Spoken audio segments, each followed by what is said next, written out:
Hello, welcome back to the channel. So as you know, I've been starting to plan what I'm going to do for my Waterloo Epic Battles miniatures, and one of the things I was asked is what I use for uniform guides. So I thought I'd talk a bit about my methodology and how I've engaged with it and what sort of things I use. Now I don't have access to like being able to show you the websites and stuff, but there is a great French resource. If you Google Waterloo uniforms, Mont Saint Jean, which was the French name for the battle, Mont Saint Jean, and that, although it's French, if you've got a bit of a knowledge about the battle, you'll be able to work out what uniforms and it help work out what's what, and you can basically click on it and it'll show you like what the officer's uniform is, the musician's uniform sometimes was different, what the line infantry was, and if there are any different uniforms in the unit. So that's a great resource. But actually a lot of my stuff, I love books.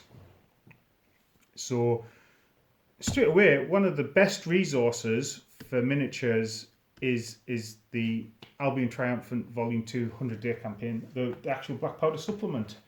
So it's got tons of pictures of lovely miniatures, but most importantly, towards the beginning, what it does have is next to each unit entry, it's got a picture of the miniatures, so you can at least get an idea of what they look like on the tabletop. Get the idea, and being the one, it does have like a lot of the more obscure stuff like the French Belgian, the Dutch Belgians, the Brunswickers, etc. Cavalry, Hanoverians, and it is miniatures, so it's often the miniatures you're going to be painting that you can see, which is pretty good. Really good supplement. I thought the first Albion Triumphant supplement was a bit of a mixed bag, but the second one is a brilliant supplement. First one was Peninsular War and stuff before the Peninsular War. I actually can't find my copy right now because I was going to do show it off and what you get in it. This book here, so no longer in print, it's a beast of a book and it's a fantastic resource for Waterloo. It's actually not a bad set of rules. It's got army lists for the Peninsula and Waterloo, and what I really like is, as you can see, next to each unit it's got what did they look like, and certainly this is normally my go-to guide, especially for small scale stuff. You know, the difference in uniforms at smaller scale stuff is often down to how we choose to paint them. But a fantastic resource for the uniforms, really clear next to the unit entries. And again, my methodology for the uniforms is over time, I think about 10-15 years ago, I would maybe tie myself up in knots about getting it right and working out. And when you start researching uniforms, you get a lot of contradictory information. Then I'll learn to love the bomb and just get it there or thereabouts with something that I was happy with, representing what I wanted to on the tabletop. And actually, if somebody's going to pull me up on my colour choices and my paint choices on the tabletop, and that's going to be a real sticking point for them playing games, it's probably not the sort of person I'd want to play games with. But I'm sure the people like that would love playing other like-minded people. I've got a whole video coming on Wargaming and social commentary. Now this isn't about Waterloo. This is a series of books, Histoire collections. I found this years ago in Borders Books, which no longer exists, and my original 6mm project was the Wagram campaign. My good friend had Austrians, I did the French, and it's the best resource for uniforms I've found. It's got a bit of talk about the battle. It's actually originally written in French, translated to English, so there is occasionally an interesting term of phrase, but once you get to it, the uniforms are really clear, stand out. I do believe they did one on the army lists as well. Superb army lists. Everything you need to know about the battle. See, the uniform guide's really clear. Shows off exactly what you need. pretty much every unit in the battle. I believe there's a Waterloo one available. I'd love to get my hands on it. Not sure how in print these books are. To be honest, I'd be quite happy with French copies of the books.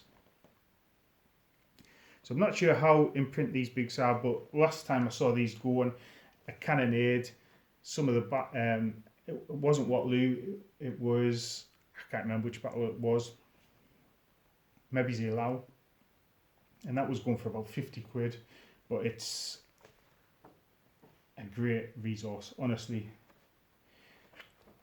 everything I needed. Now, this set of books I actually picked up first for the American War of Independence, and I found it a really good guide for the American War of Independence. You can normally get these for £12 off Amazon. So American War of Independence, really good for what I needed. I've got a 10mm American War of Independence force. That was quite a tight one. What I find with this for the Napoleonic Wars, it's still a good resource, but it doesn't cover as much stuff as I'd like it to in depth, just because it's trying to cover so many different nations. Oh, that's there you go. So I didn't know that was in there. That's the uniform guide from the Perry's box set. So again, really nice clear uniform guides. But right, so this, again, you're not getting as many on a page, and you're not getting everything you'd want to expect. But again, nice clear uniforms. You know what, I'll dip into this and use this. So French section,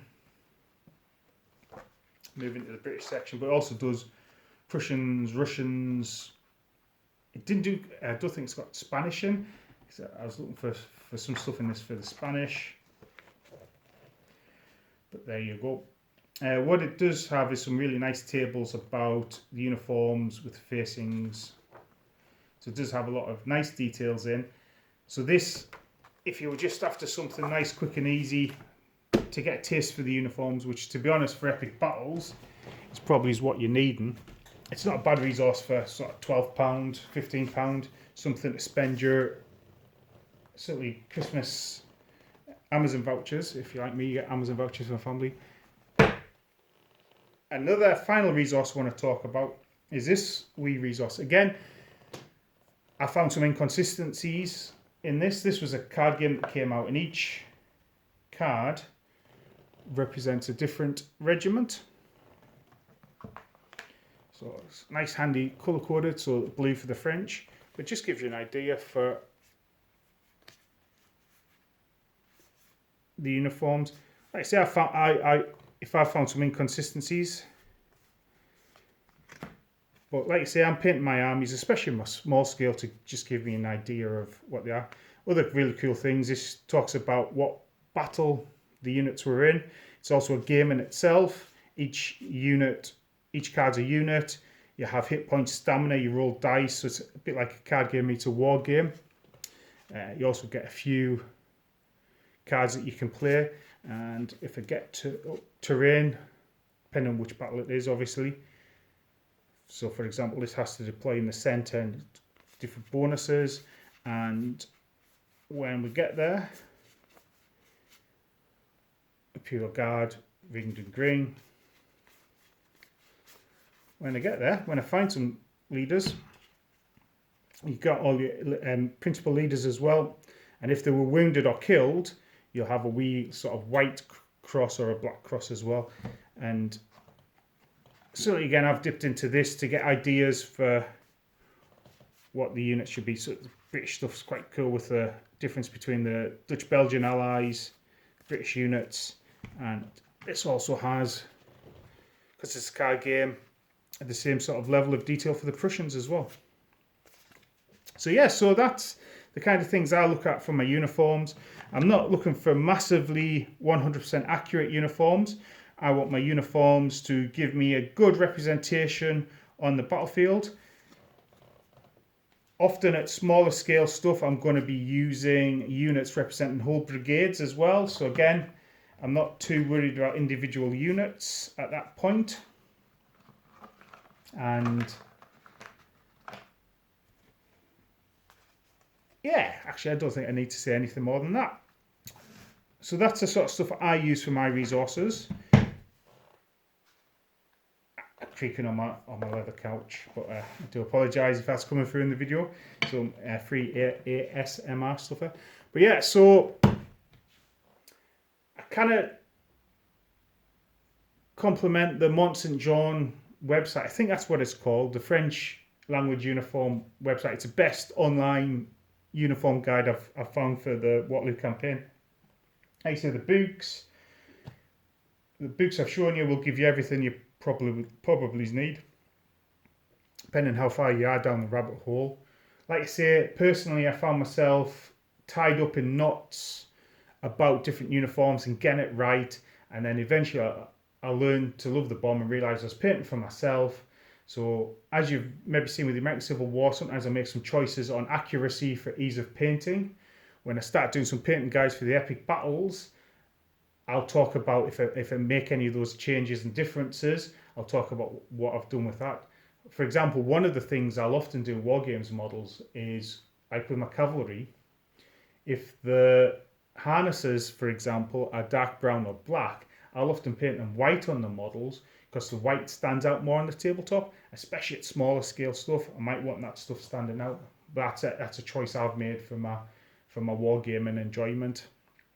But anyway, I think I've talked enough about what resources I've been using at the moment.